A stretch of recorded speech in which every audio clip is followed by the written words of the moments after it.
On the morning of November 9th, 1931, detectives responding to an anonymous tip discovered 6 bodies in the basement of a shuttered garment factory on Delansancy Street. The men had been arranged in a semicircle, kneeling, their foreheads touching the concrete floor. Each had been shot once through the base of the skull. The medical examiner noted abrasions on their lips and traces of leather polish in their mouths. On the wall behind them, written in what forensic analysis would later confirm was blood, were 3 words in Sicilian dialect. U rispetto è tutto. Respect is everything. What made the scene extraordinary was not the execution itself.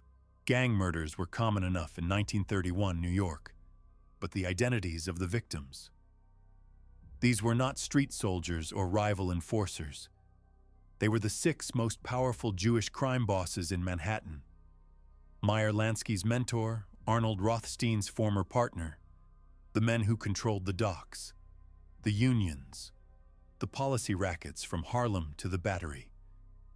Men who, until that morning, had been considered untouchable. The only fingerprints found at the scene belonged to a man the NYPD had been watching for 3 years, but had never managed to arrest. Salvatore Il Giudice Maranzano, a Sicilian immigrant who had arrived in New York in 1925 with a seminary education, a photographic memory for scripture, and a vision of organized crime as a sacred hierarchy modeled on the Roman Catholic Church. This is not a story about a gangster who used religion as camouflage. This is a story about a true believer who transformed the American underworld into a theological empire, where every murder was a sacrament, every betrayal a heresy, and every act of violence a form of worship. This is the story of how a man who had trained to be a priest became the architect of the modern mafia, and how his obsession with ritual, hierarchy, and absolute submission led to the most audacious power grab in the history of American organized crime.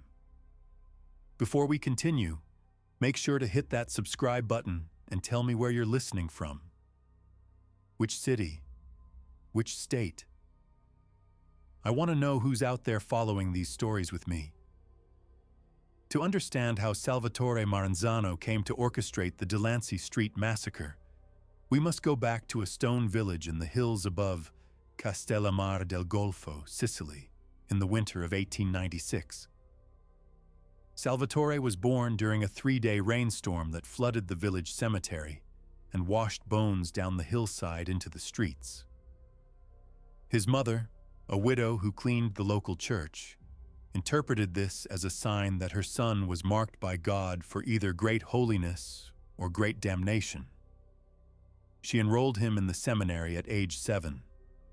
The priests noted his exceptional memory. He could recite entire books of the Old Testament after a single reading, and his disturbing questions. At 9, he asked his instructor why God had commanded the Israelites to slaughter the Canaanites down to the last child. At 11, he wrote a paper arguing that Judas Iscariot had been the most faithful apostle because he alone understood that Christ's sacrifice required a betrayer. The seminary expelled him at 14, not for lack of devotion, but for an excess of it. He had been found in the chapel at midnight, kneeling before the crucifix, his hands bleeding from stigmata he had carved into his own palms with a shard of glass. When the priests demanded an explanation, he told them he was testing whether God would heal a wound inflicted in his name. He returned to Castellammare and apprenticed with his uncle, a stonemason who carved headstones and memorial plaques. It was here that Salvatore developed the skill that would later define his criminal career. The ability to read a person's entire history in their face, their posture, the way they held their hands. His uncle taught him that every life left marks, scars, calluses, the angle of the spine, and that a good craftsman learned to see the story beneath the skin. By 18, Salvatore had joined the local Cosca, the Sicilian crime family that controlled the fishing trade and the protection rackets in Castellammare. But he was not like the other young men who swore the oath of omertà.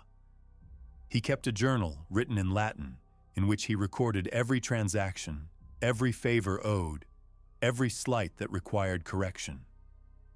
He treated the organization not as a criminal enterprise, but as a religious order, with its own liturgy of loyalty, its own saints and martyrs, its own vision of salvation through blood. In 1921, a rival family ambushed and killed Salvatore's uncle during a dispute over dock access. The traditional response would have been a retaliatory murder, a tit-for-tat killing that would satisfy honor and restore balance. Salvatore proposed something different. He spent 6 months studying the rival family's structure, mapping their relationships, identifying their vulnerabilities. Then, on the Feast of the Assumption, he and 3 men entered the rival boss's home during a family dinner and killed not just the boss, but his 2 sons, his brother, and his nephew. 5 men, executed in front of their wives and children.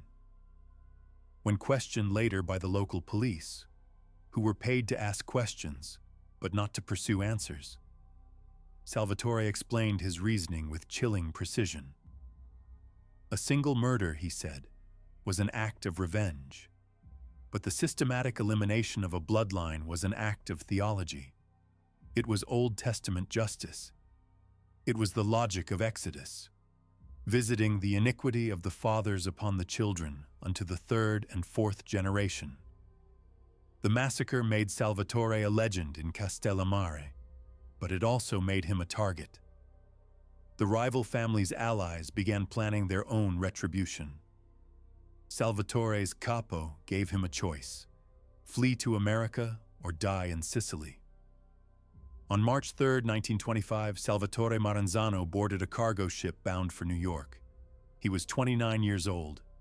He carried 2 possessions: a leather-bound missal that had belonged to his mother, and a list of names: 47 men in New York who owed debts or allegiance to families in Castellammare. He would use that list to build an empire. He arrived at Ellis Island on April 12, 1925, and gave his occupation as teacher. The immigration officer, noting his educated manner and his fluency in Latin, Italian, and English, asked what he taught. Salvatore smiled and said, "History. New York in 1925 was a city of territories and tribes. The Irish controlled the docks and the police. The Jews controlled the garment trade and the loan sharking operations. The Italians, fragmented into regional factions from Naples, Calabria, and Sicily, fought among themselves for control of bootlegging, gambling, and the protection rackets. There was no unified structure, no overarching authority. It was chaos, and chaos offended Salvatore's sense of order. He began in East Harlem, in a tenement on 116th Street, where a dozen men from Castellammare lived in conditions that reminded him of the seminary dormitories. Cramped, cold, smelling of boiled cabbage and damp wool. These men were laborers, dock workers, small-time enforcers who sent money back to Sicily and dreamed of returning home. Salvatore gathered them in the basement of a social club and told them they would never go home. America, he said, was not a temporary refuge.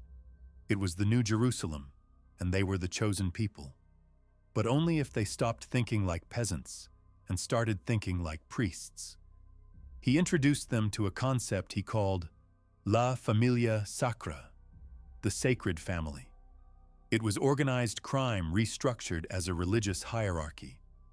At the top was the capo di tutti capi, the boss of all bosses, a position modeled on the Pope.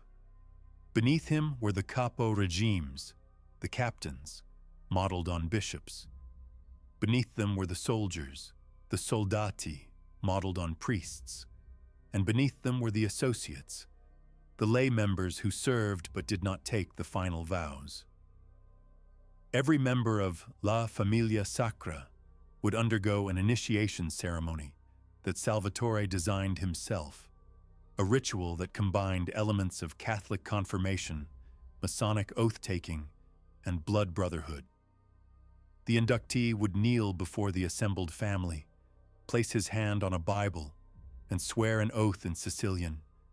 "I swear on my mother's soul and the souls of my children that I will serve this family unto death, that I will never betray its secrets, and that I will accept whatever judgment is passed upon me." Shauputuinum.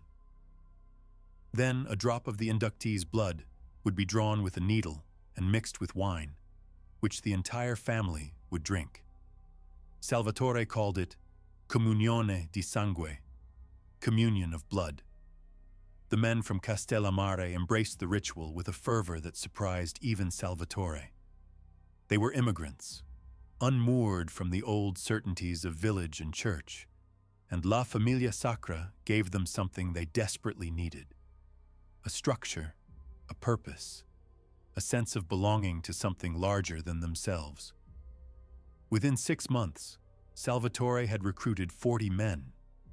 Within a year, he controlled the bootlegging operations in East Harlem and had established protection rackets in the garment district. But Salvatore's ambitions extended far beyond East Harlem. He studied the other crime families with the same methodical attention he had once devoted to scripture. He identified their weaknesses. The Irish were brave but undisciplined.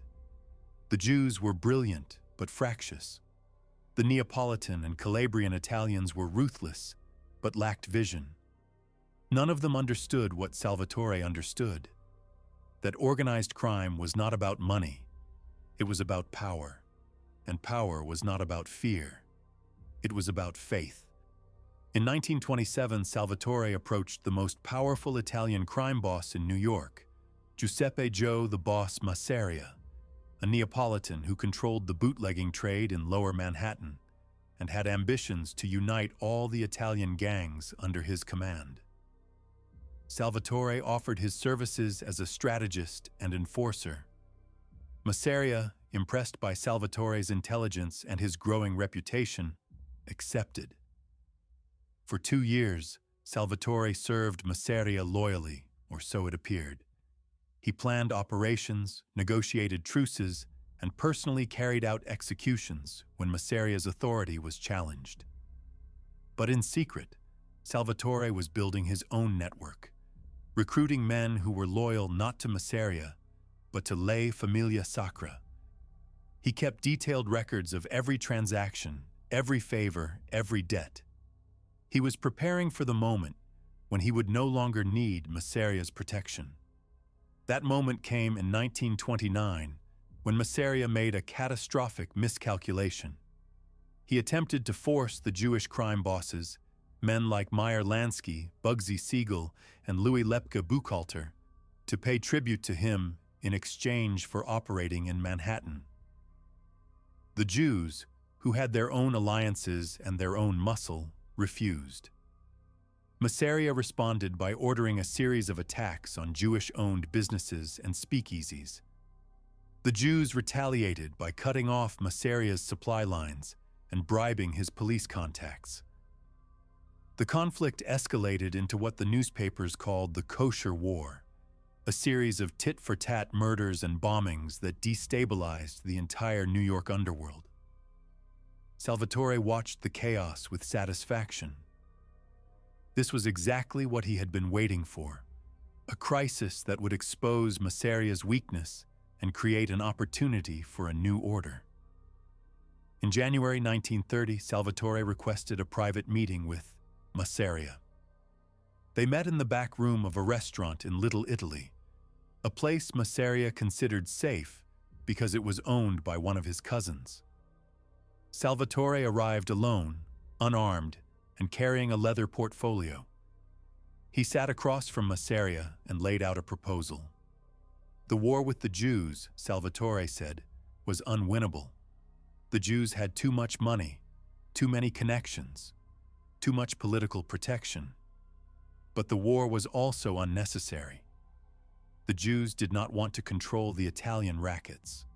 They wanted to control their own operations without interference. If Masseria agreed to a truce and recognized the Jews' autonomy, Salvatore could negotiate a peace that would allow both sides to prosper. Masseria, who was bleeding money and losing men, agreed. He authorized Salvatore to act as his emissary. Salvatore arranged a meeting with the 6 most powerful Jewish bosses at a neutral location, a warehouse in the garment district owned by a mutual associate. The meeting took place on February 14, 1930. Salvatore arrived with 2 of his men. The Jews arrived with their bodyguards. Salvatore opened the meeting with a speech that lasted nearly an hour. He spoke in English, which he had perfected during his years in New York, and he spoke with the cadence and authority of a seminary lecturer. He began by acknowledging the grievances on both sides: the Jews' resentment of Masseria's extortion, Masseria's frustration with the Jews' refusal to show respect. Then he reframed the conflict in theological terms. The problem, Salvatore said, was not a clash of interests, but a failure of understanding. The Italians and the Jews were not enemies. They were 2 tribes of the same covenant, 2 branches of the same tree. The Italians were the inheritors of Rome, the builders of empires, the masters of law and order. The Jews were the inheritors of Jerusalem, the keepers of wisdom, the masters of commerce and finance. Together, they could create something unprecedented, a criminal empire that combined Italian discipline with Jewish ingenuity, a structure that would outlast any individual boss and any single generation. But such an empire, Salvatore continued, required a foundation of mutual respect. And respect, in the world they inhabited, was not given freely. It had to be earned through ritual, through sacrifice, through acts that demonstrated absolute commitment. He proposed a ceremony. Each of the 6 Jewish bosses would kneel before Salvatore as the representative of the Italian families and kiss his shoes. In return, Salvatore would kneel before them and kiss their hands. It would be a public acknowledgement of equality, a binding ritual that would formalize the alliance. The room went silent. One of the Jewish bosses, a man named Samuel Red Levine, laughed and said it was the most insane thing he had ever heard. Another, a man named Jacob Greasy Thumb Guzik, said it was an insult. But a third boss, a man named Arnold Rothstein's former partner, whose name has been lost to history, said something that changed the course of the meeting. He said, "If it's just theater, what's the harm? We kneel, we kiss, we shake hands, we go back to making money." The others, after a long debate, agreed. They would perform the ritual, but only in private, with no witnesses except Salvatore's 2 men. Salvatore nodded. He asked the Jewish bosses to wait while he made a phone call to confirm that Masseria had authorized the truce. He stepped out of the warehouse, walked to a payphone on the corner, and made a call. But he did not call Masseria. He called his own men, the soldiers of La Familia Sacra, and gave them an address. 20 minutes later, Salvatore returned to the warehouse. He told the Jewish bosses that Masseria had agreed to the terms and that the ceremony could proceed. The 6 men, somewhat reluctantly, knelt in a semicircle. Salvatore stood before them, his hands folded, his expression serene. One by one, the Jewish bosses leaned forward and kissed the toes of Salvatore's shoes. As each man completed the gesture, Salvatore placed his hand on the man's head, as if in blessing, and murmured a phrase in Latin, "Requiescat in pace." Rest in peace. The last man to kneel was Red Levine. As he bent forward, he looked up at Salvatore and said, "You know this doesn't mean anything, right? It's just a show." Salvatore smiled. "Everything is a show," he said. The question is who controls the stage. At that moment, the warehouse doors burst open. Salvatore's men entered, 6 of them, each carrying a revolver. The Jewish boss's bodyguards, who had been waiting outside, were already dead, their throats cut in the alley. Red Levine tried to stand, but one of Salvatore's men pressed a gun to the back of his skull and forced him back down. The other 5 bosses remained kneeling, frozen in shock. Salvatore walked slowly around the semicircle, studying each man's face. Then he spoke, his voice calm and measured. "You asked what the harm was in a little theater," he said. "The harm is that theater creates reality. You knelt before me. You kissed my shoes. In front of witnesses, you acknowledged my authority. And now, because you have acknowledged it, you must submit to it." He paused, letting the words settle. "I am not Joe Massaria's emissary," he continued. "I am the founder of a new order, an order that will replace the chaos you have created with discipline, with hierarchy, with respect. You were given a choice: to join this order as equals, to kneel willingly and rise as brothers. But you chose to kneel as a joke, as theater, as something that meant nothing. And so your kneeling will mean everything." He nodded to his men. 6 shots, fired in rapid succession. The bodies slumped forward, their foreheads touching the concrete. Salvatore knelt beside the nearest corpse, dipped his finger in the pooling blood, and wrote on the wall, "U rispetto e tutto." Then he and his men walked out into the night. The Delansancy Street massacre, as it came to be known, sent shockwaves through the New York underworld. The Jewish crime families, leaderless and terrified, fragmented into smaller factions. Some sought alliances with the remaining Italian bosses. Others went into hiding. A few attempted revenge, but Salvatore had anticipated this. Within a week, 3 more Jewish enforcers were found dead, each with a note pinned to their chest. This is what happens to those who do not respect the new order. Joe Massaria, realizing that Salvatore had acted without his authorization, summoned him to a meeting. It took place in a restaurant in Coney Island, a location Massaria chose because he believed it was beyond Salvatore's reach. Massaria arrived with 20 men. Salvatore arrived alone. Massaria demanded an explanation. Salvatore provided one. He explained, with the patience of a teacher addressing a slow student, that the massacre had been necessary to establish the principle of absolute authority. The Jews had been a source of chaos, a challenge to the natural hierarchy. By eliminating them, Salvatore had not only removed a threat, but had also demonstrated to every other criminal in New York that the old rules no longer applied. Massaria, furious, told Salvatore that he had overstepped his authority and that there would be consequences. Salvatore nodded, stood, and walked toward the door. As he reached it, he turned back and said, "The consequences have already begun." At that moment, 15 of Massaria's 20 men drew their guns and aimed them not at Salvatore, but at Massaria. They were soldiers of La Familia Sacra, men Salvatore had recruited over the past 3 years, men who had undergone the Comunione di Sangue, and who had sworn loyalty not to Massaria, but to the new order. Massaria, surrounded, understood immediately. He had been outmaneuvered, not through violence, but through faith. Salvatore had converted his own men.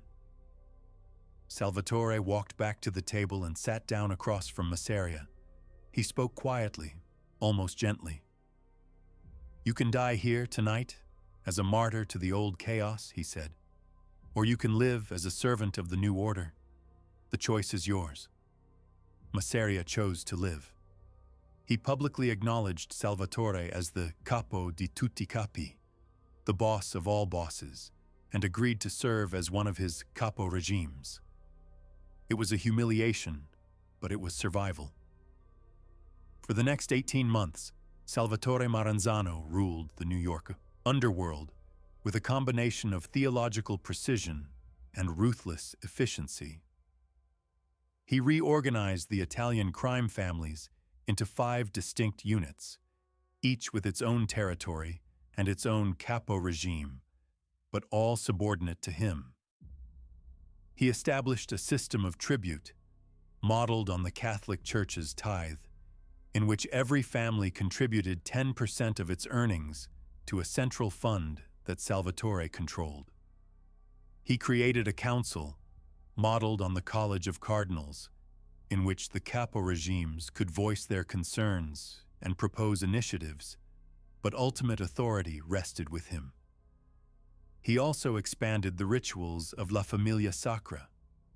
Every major decision, every execution, every alliance, every act of betrayal was preceded by a ceremony. Before a soldier was sent to kill a rival, Salvatore would hear his confession, absolve him of the sin he was about to commit, and offer him communion. Before a new territory was claimed, Salvatore would bless the ground with wine and recite a passage from the book of Joshua. "Every place that the sole of your foot shall tread upon, that have I given unto you." The men of La Familia Sacra did not see these rituals as empty gestures. They believed. They believed that Salvatore had been chosen by a higher power, that his authority was not merely human but divine, that to serve him was to serve a sacred purpose. But belief, as Salvatore knew, was a double-edged sword. It could bind men together, but it could also blind them to reality. And the reality was that Salvatore's empire was built on a foundation of fear, not faith. The men who had knelt before him, who had drunk the comunione di sangue, had done so not because they loved him, but because they were terrified of him. And fear, unlike faith, could not last forever. In September 1931, a young soldier named Charles Lucky Luciano, who had risen through the ranks of La Familia Sacra and had become one of Salvatore's most trusted capo regimes, began to have doubts. Luciano was a pragmatist, a man who believed in profit over principle, in efficiency over ritual. He had participated in Salvatore's ceremonies, had knelt and kissed and sworn oaths, but he had never truly believed. He had seen the rituals for what they were: tools of control, mechanisms of manipulation. Luciano began to quietly recruit allies, men who shared his skepticism, men who were tired of the endless ceremonies, the constant demands for tribute, the theological justifications for every decision. He found willing listeners among the younger generation of mobsters, men who had grown up in America and who saw the old Sicilian traditions as archaic and absurd. On September 10, 1931, Luciano invited Salvatore to a meeting at a hotel in Manhattan.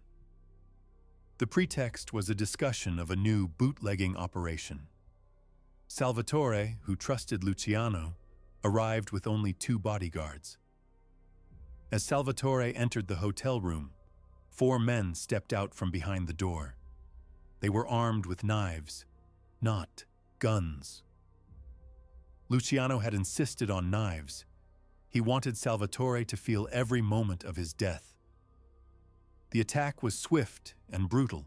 Salvatore's bodyguards were killed first, their throats cut before they could draw their weapons. Salvatore himself was stabbed 19 times, once for each year he had spent in America. As he lay bleeding on the floor, Luciano knelt beside him and whispered, "You taught us that everything is a show. This is the final act." Salvatore Maranzano died at 3:47 p.m. on September 10, 1931. He was 45 years old. His body was found the next morning by a hotel maid. There was no funeral, no ceremony, no comunione di sangue. Luciano ordered the body cremated and the ashes scattered in the East River. The empire Salvatore had built did not collapse with his death. In fact, it thrived. Luciano took control of the 5 families and restructured them along more pragmatic lines, eliminating the rituals and the theological trappings, but preserving the hierarchical structure. The system Salvatore had created, the capo regimes, the soldiers, the associates, became the blueprint for the American mafia, a structure that would endure for the next 70 years. But the question that haunted those who knew Salvatore, the question that investigators and historians would debate for decades, was this: had Salvatore Maranzano been a true believer, a man who genuinely saw organized crime as a sacred calling? Or had he been a cynical manipulator, a man who used religion as a tool to control others while believing in nothing himself? The evidence is contradictory. In the leather-bound missal that Salvatore carried with him from Sicily, investigators found handwritten notes in the margins, annotations that suggested a deep engagement with theological questions. One note, written beside a passage from the Gospel of Matthew, read, "If God is love, and love requires sacrifice, then is not every act of violence an act of love?" Another, beside a passage from the book of Revelation, read, "The beast that was and is not and yet is. This is the riddle of power."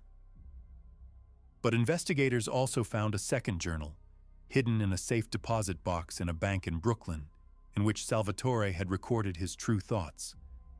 The entries were written in a mixture of Italian, Latin, and Sicilian dialect, and they revealed a man who was acutely aware of the performative nature of his rituals, who understood that faith was a fiction he had created to control others. One entry, dated March 1930, read, "The men believe because they need to believe. They need to believe that their violence has meaning, that their sins can be absolved, that they are part of something greater than themselves. I give them that belief. I give them the rituals, the ceremonies, the language of the sacred, and in return, they give me their obedience. This is the transaction. This is the only transaction that matters." Another entry, dated August 1931, just weeks before his death, read, "I have created a church of blood, and I am its only priest. But what happens when the priest stops believing? What happens when the rituals become hollow, when the words lose their power? I feel it already. The erosion of faith, the creeping doubt. Luciano watches me with the eyes of a man who has seen through the illusion. How long before the others see it too?" The final entry, dated September 9th, 1931, the day before his murder, read, "Tomorrow I meet with Luciano. I know what he intends. I have always known. The student must kill the teacher. The son must kill the father. This is the logic of succession, the logic of power. I could stop him. I could have him killed tonight. But what would be the point?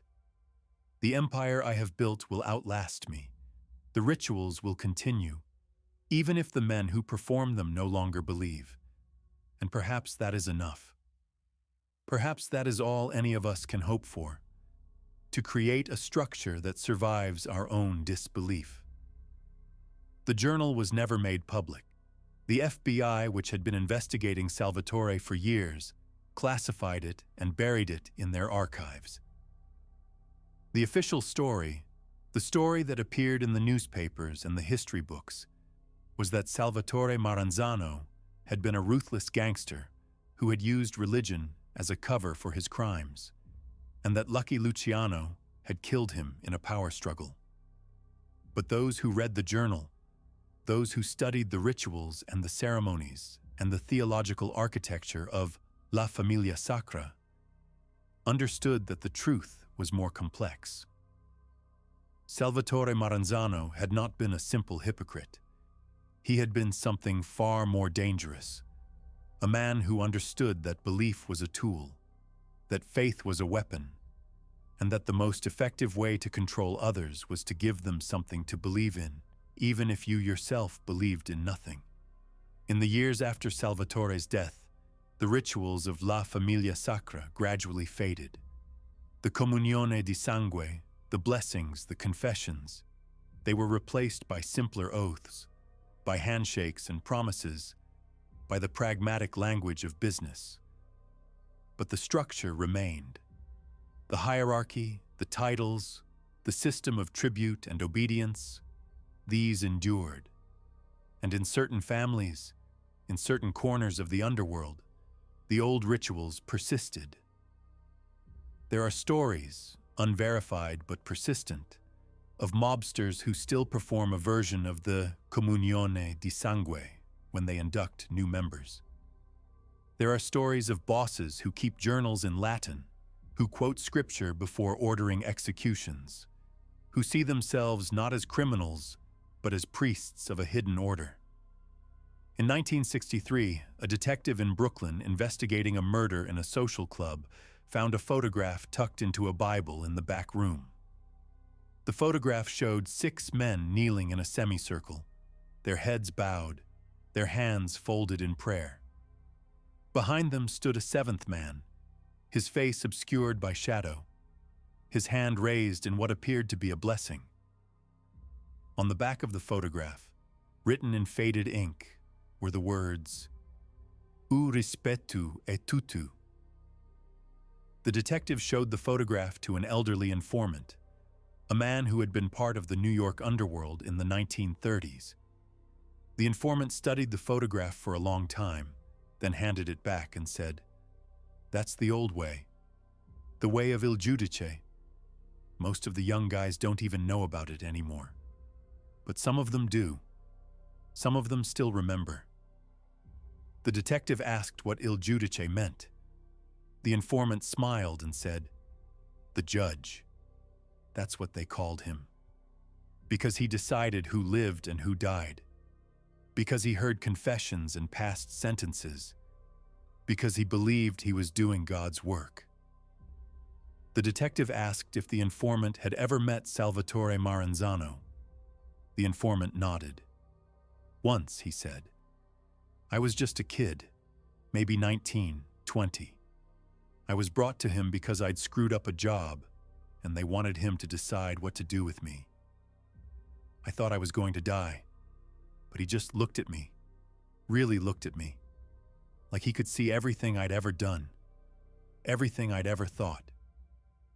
And then he said, 'You're afraid? Good. Fear is the beginning of wisdom.' He let me go, told me to come back when I'd learned what fear was for." The detective asked what fear was for.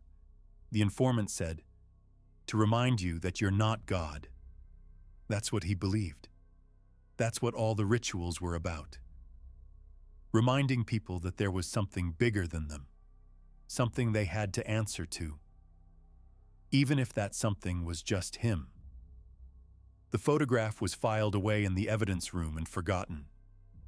The case was never solved. The social club was demolished in 1975 to make way for a housing project. The Bible and the photograph inside it disappeared. But the question remains. The question that Salvatore Maranzano posed in his final journal entry. The question that haunted Lucky Luciano and every boss who came after him. The question that defines the entire history of organized crime in America. Can a structure built on faith survive the death of belief? Can rituals retain their power when the men who perform them no longer understand their meaning? Can an empire founded on the idea of the sacred endure in a world that has lost its capacity for reverence? Or to put it another way, what happens when the priest stops believing, but the congregation continues to pray? The answer, perhaps, is that it doesn't matter. That the rituals continue not because they are true, but because they are useful. That men will, kneel and kiss and swear oaths, not because they believe in God or in the sanctity of the family or in the righteousness of their cause, but because kneeling is easier than standing, because kissing is safer than refusing, because swearing an oath is simpler than facing the consequences of doubt. Salvatore Maranzano understood this. He understood that the most effective form of control is not the control that relies on force, but the control that convinces people to submit willingly, to see their submission as a form of devotion, to transform their fear into faith.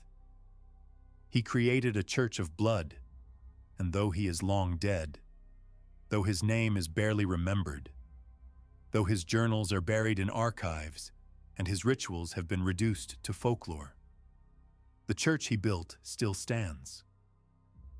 It stands in the hierarchies of every crime family, in the oaths that are still sworn, in the ceremonies that are still performed, in the belief, however faint, however cynical, that there is something sacred in the act of submission, something holy in the willingness to kneel. And perhaps that is the most terrifying legacy of Salvatore Maranzano. Not that he was a monster, but that he was a prophet. Not that he corrupted faith, but that he revealed what faith has always been: a mechanism of control, a tool of power, a ritual performed not for God, but for the men who claim to speak in his name. The 6 Jewish bosses who knelt in that warehouse on Delansancy Street, who kissed the shoes of a man they thought was playing a game, who died with the taste of leather polish in their mouths. They understood, in their final moments, what Salvatore had understood all along. That respect is not earned, it is taken. That authority is not granted, it is seized. That the difference between a gangster and a priest is not a matter of morality, but a matter of costume, of ritual, of the willingness to make others believe that your violence is sacred and their submission is salvation. U rispetto è tutto. Respect is everything, but respect in the end is nothing. It is a word written in blood on a wall, a photograph hidden in a Bible, a memory that fades with each generation. It is a lie that men tell themselves to justify the unjustifiable, to sanctify the unspeakable, to transform murder into martyrdom and obedience into grace. Salvatore Maranzano built his empire on that lie, and when he died, the lie did not die with him. It metastasized. It spread. It became the foundation of every organization that followed, every hierarchy that claimed legitimacy through ritual, every leader who demanded submission in the name of something greater than themselves. The question is not whether Salvatore Maranzano was a true believer. The question is whether any of us are. Whether we too kneel before authorities we do not trust, kiss the shoes of powers we do not respect, swear oaths to principles we do not believe in, all because it is easier than standing, safer than refusing, simpler than facing the consequences of our own doubt. The truth, like the 6 men who died in that warehouse, remains buried. But the rituals continue, the hierarchies endure, and somewhere, in a basement or a back room or a social club that no longer exists, men are still kneeling, still kissing, still swearing oaths in languages they do not understand, to gods they do not believe in, for reasons they cannot articulate. And the man who taught them how to kneel, who showed them that submission could be disguised as devotion, who transformed organized crime into organized religion, is gone.